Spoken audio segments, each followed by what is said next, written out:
Hey, Dios bendiga. Este es tu hermano Juan Carlos Portorreal. Andamos en la calle. Amén, amén. Mi hermano Joel Vega, pastor Joel Vega. Y queremos compartir un tema con ustedes.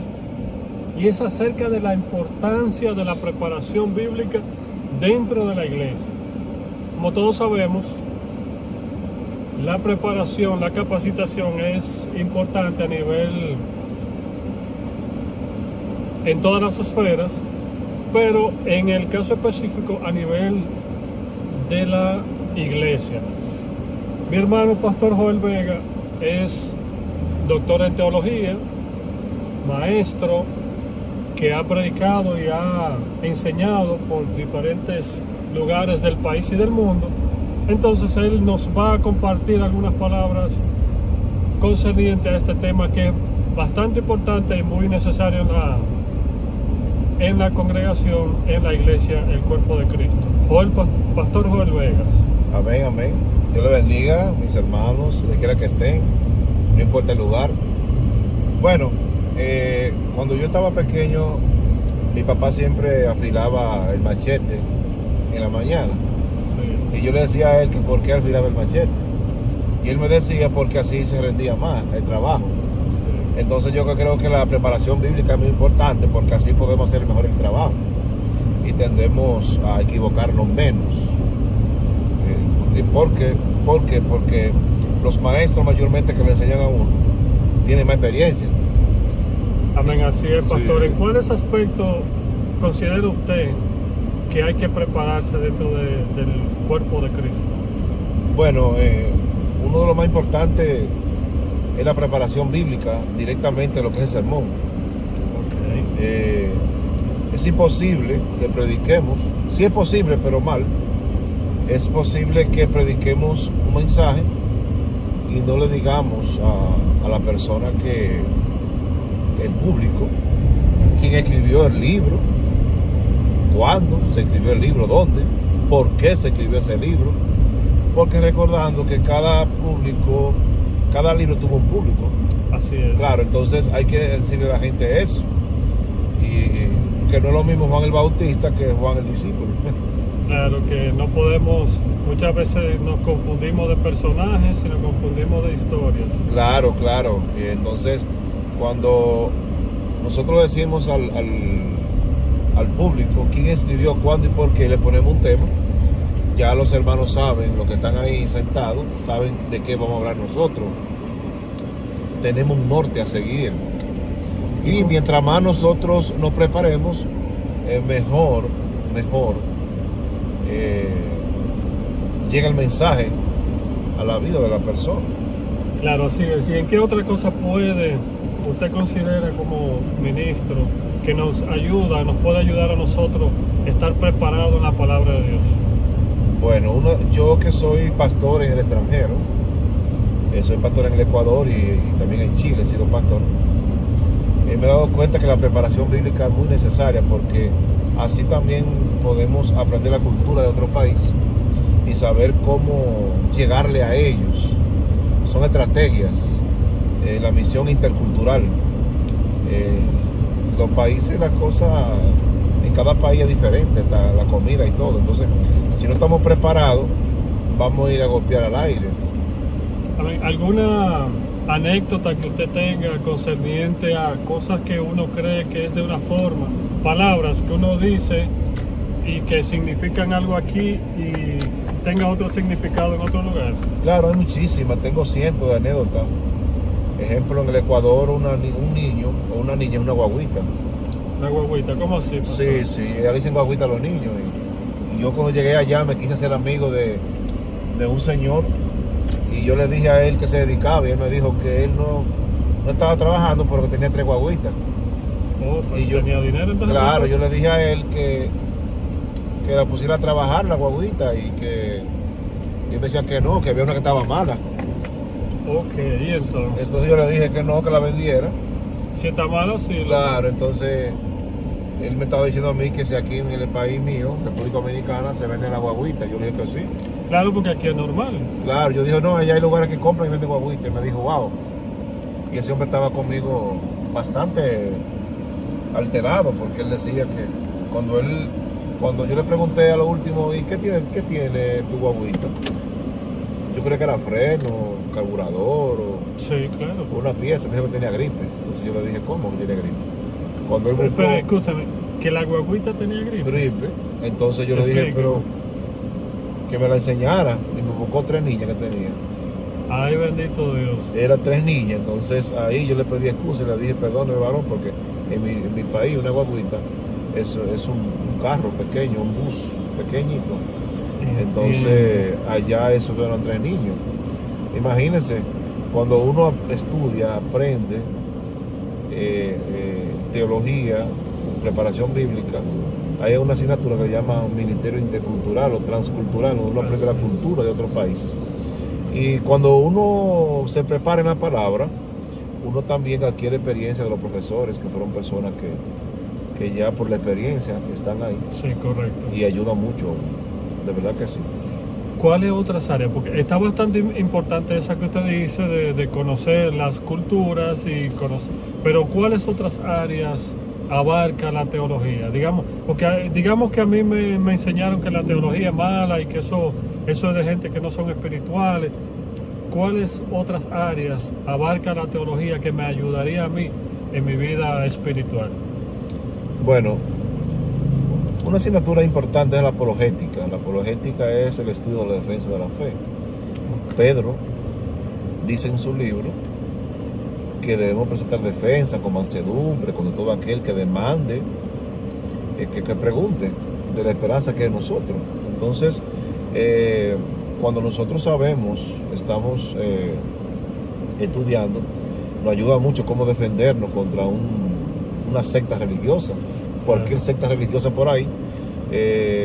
Ejemplo, quién fundó tal secta, quién fundó tal religión, cuándo, dónde, por qué creen, Claro. para saberlo refutar a ellos. Porque hay gente que dice que si hablan de Dios es todo lo mismo.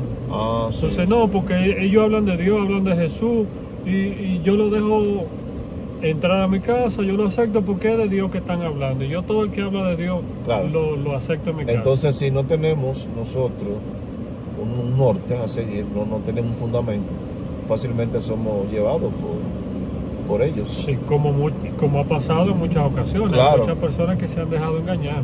Si tú no sabes en sí qué es lo que tú crees, es como un barco que ya llegó, sin salir, ya llegó, Sí, porque no sabemos a dónde ir. un Entonces, barco a la deriva. claro, y la historia de la iglesia, hay muchas personas que no conocen. Yo le pregunté un día a los estudiantes, mañana es un día importante para nosotros. Fue un 30 de octubre que le dije eso. Un 30 de octubre. Entonces me dijo, yo le dije, ¿por qué? Me dice un estudiante, mañana es Halloween, pastor. Halloween. Yo le dije, no. Mañana es el día de los cristianos evangélicos. Claro, porque aunque sí, en países como Estados Unidos y ya Claro. países latinoamericanos que lo han ido adoptando, sí se celebra el día de Halloween, pero usted no lo dijo en el tenor de la celebración de Halloween, sino de la Reforma Protestante. Claro, ¿verdad? porque el 31 de octubre del año 1517, Martín Lutero en Alemania clavó las 95 declaraciones o tesis, que le llaman, refutando creencias del catolicismo romano, que eran de verdad cosas que uno decirle ahora es como ilógico.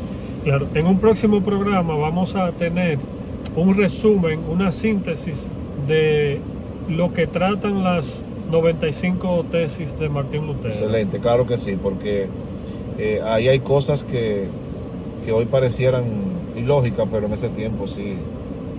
Entonces el pueblo cristiano necesita saber esas cosas para poder refutar. ¿Nace la iglesia cristiana evangélica con Martín Lutero? ¿Él No. es el fundador de la Jamás. iglesia evangélica? Martín Lutero lo que hizo fue que hizo una división. Ya la iglesia estaba mezclada, la iglesia cristiana y la católica. Ya la iglesia católica había surgido la iglesia cristiana por la perversión. Correctamente, que esa perversión viene por Constantino. Claro. Que la iglesia, una iglesia que era perseguida, una iglesia que era maltratada. Claro. Entonces, a la conversión, la supuesta conversión de Constantino, que dicha conversión se presume fue por beneficios geopolíticos, pero entonces él pasa la iglesia, que era una iglesia perseguida, una iglesia maltratada, la pasa a ser como la iglesia del Estado. Claro, claro. Y eso hizo que Constantino, Roma era muy pagana, ¿me entiendes? Sí. Adoraba a muchos dioses. Entonces lo que hizo fue Constantino, que dijo, no, yo lo que voy a hacer es que le voy a cambiar los nombres. Correctamente, porque Constantino necesitaba el apoyo, claro, tanto de los cristianos como también de los paganos y del Imperio Romano, y lo que hizo fue una mezclatura de todo. Cambió a los santos, a las imágenes antiguas que adoraban los paganos, le cambió el nombre. Correctamente. Y ahí que viene la tradición que dice que detrás de cada santo se pone un demonio. Así es. Entonces Constantino también vio que no pudo, al cambiar todo, traslada la capital de Roma a Constantinopla, hoy Estambul, Turquía. Entonces Constantino nunca pudo conquistar el paganismo romano, y ese paganismo está hoy en la iglesia en general, la iglesia católica romana. Claro, entonces en esas condiciones y en esa panorámica es que Martín Lutero se encuentra, y al darse cuenta de tantas irregularidades, claro, Dios comienza a inquietar a Martín Lutero y comienza a darse cuenta de esto, y es ahí entonces donde comienza a refutar y trae esas 95 tesis. ¿Qué significaba que él clavara en la puerta esa tesis? Es que la catedral era una de las iglesias más famosas, y también Martín Lutero era un profesor catedrático universitario. Correcto. Martín Lutero quería despertar la mente en ese tiempo que prácticamente ya estaba terminando la Edad Media, en el proceso de terminación de la Edad Media. Pero recuerden que Juan Hus y Juan Wycliffe lo mataron también. Correcto. 200 años antes de Lutero. Sí. ¿Me entiendes? Y muchos murieron por la causa de Cristo. Lo que pasa es que Martín Lutero era un monje agustino, y él tenía demasiada influencia. Y esa influencia fue la que hizo que fuera el boom, ¿me entiendes? Los demás trabajaron de afuera. Martín Lutero trabajó dentro. Correcto. Es decir, que Dios usó diferentes personajes, claro, para que la iglesia comenzara a dividirse, a salirse, porque, como dijimos, el contexto era que ya la iglesia se estaba convirtiendo en pagana. Claro. Por la mezclatura, la unión claro, que pasa. La iglesia perseguida pasa a ser la iglesia del Estado, y la iglesia tradicional entonces la comienzan a introducir a la iglesia cristiana, y como estaba todo mezclado, que las imágenes, los ídolos, la comenzaron a entrar a la iglesia poniéndole nombre cristiano. Entonces por eso Dios decidió levantar y ocasionar un despertar para que la iglesia saliera, los que todavía quedaban puros, que no creían, no querían, no aceptaban las imágenes, porque la Biblia establece de que no, dentro de la iglesia. Entonces, con ese despertar que el mayor boom fue Martín Lutero. Claro. Entonces, ahí la iglesia entonces comienza a salir y comienza a despegarse, a dividirse de lo que es la iglesia católica. Sí, porque mira, antes de Lutero estaban los moravos, los cuáqueros, los yardos, ¿me entiendes? Que fueron los husitas, que fueron grupos que se rebelaron. Porque ¿qué era lo que querían esos grupos? Que la iglesia volviera a los orígenes. Correcto. A sus orígenes, a los orígenes directamente cuando se fundó la iglesia, cuando Cristo. Porque del 325 hacia acá se fue pervirtiendo la iglesia, pero los más puros seguían dentro. Y ya en el año 500, 700, 800, 1000, 1200, 1500, ya lo último, mataron a muchísimas personas. Entonces, ya con Martín Lutero, el grupo que creía tenía las mismas ideas de él, no solamente en Alemania.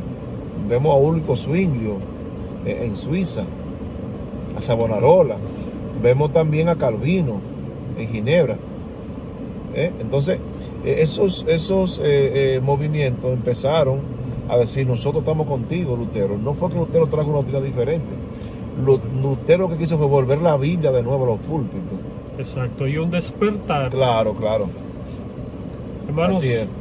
esto es simplemente un chispito, decía mi pastora, una probadita de lo que vamos a estar a medida del transcurrir del tiempo, de lo que vamos a estar tratando, de lo que vamos a estar dialogando. Nosotros te invitamos a que tú continúes viendo nuestras transmisiones, nuestros programas, nuestro contenido. El pastor Joel Vega con palabras despedidas. Bueno, que Dios le bendiga. Vamos a seguir haciendo contenido que ayuden al crecimiento y al despertar, y tratando siempre de que la Biblia vuelva a los púlpitos. No es la opinión mía, es lo que en sí quiso decir el escritor cuando escribió. Dios le bendiga mucho. Me despido, amén, diciéndole un Dios le bendiga y que la gracia de Dios siempre estén con nosotros. Amén. Dios le bendiga más.